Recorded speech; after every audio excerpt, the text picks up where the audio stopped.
Look, we got Mississippi State. I mean, this is a tough team to peg as well. They're bringing a lot back, according to Bill Connolly, and I just had another guy, Kelly Ford. Both of their analytics say Mississippi State brings back more production than anybody in the SEC, and based on how this team was clicking in November, I mean that's a hell of a thing. Will Rogers threw for nearly 5,000 passing yards. He broke the record for passing yards, passing touchdowns. Could this be a team that not enough people got their eyes on in the West? That if Mississippi State takes that step up, they're going to be a tough out. No question about it. I think if there's a team that we're low on in the Athlon 131, it might be Mississippi State. We have them 30th, and we have them 6th in the SEC West. The hard part about this team is if you didn't look at the schedule, you just looked at the depth chart, you go, yeah, I think they're probably going to finish higher. But getting Kentucky on the road, Georgia at home in conference play is one of the tougher crossovers for teams from the West, not to mention the Egg Bowl being in Oxford this year too. So the path to finishing higher is very difficult. That was really the only thing that held me back from picking them higher was I think they're probably going to be better than their record says at the end of the year. I like the fact that they're in the third year under Mike Leach with Will Rogers and some of the receivers that they have. Probably the biggest concern is that offensive line. And when you lose the two tackles, Charles Cross being so good on the left side. So there are some concerns, but they have the most returning starters of anybody in the SEC. It's the third year under Mike Leach. The offense is clicking. So, yeah, I could see if we're wrong about a team in the West, it's probably Mississippi State.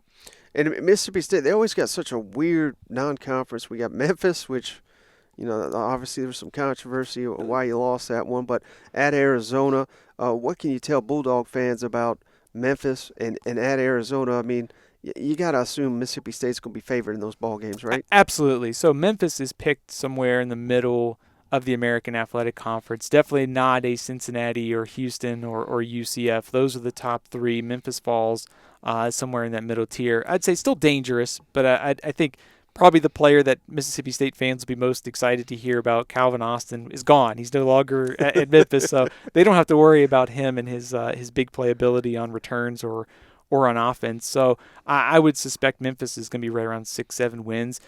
Arizona is picked at depending on where you look, they'll fall 4, 5, or 6 somewhere in the Pac-12 South this year. Total rebuilding effort for the second-year coach, Jed Fish. They brought over a transfer from Washington State, Jaden DeLora, and a transfer from UTEP, Jacob Cowing, a receiver. They're going to be much improved on offense, but I still think when you look at some of the other pieces around their defense wasn't very good. Offensive line struggled.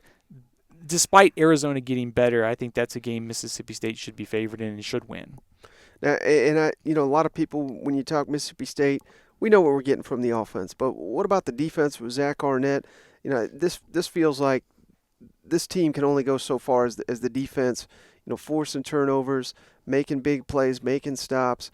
You got confidence in Zach Arnett and this defense that they can be a quality unit in the SEC? I do. I think Zach Arnett's very underrated as a defensive coordinator. We talked about the level of experience coming back. I think if there's one concern, it's Emerson and just the entire secondary as a whole. They've brought in some transfers to build up the depth and sort of alleviate some of the concerns there. I think the front, especially with the linebackers being probably one of the better groups in the SEC, kind of a good collection of bodies up front on the defensive line. I think this defense can take a step forward. I think the secondary will probably be their biggest concern coming into the season. We'll see if those transfers help. They should get a lot of help in practice because they're going to be practicing against Mike Leach's offense. But yeah, I like this Mississippi State team just from a personnel and experience and kind of where they are under Mike Leach.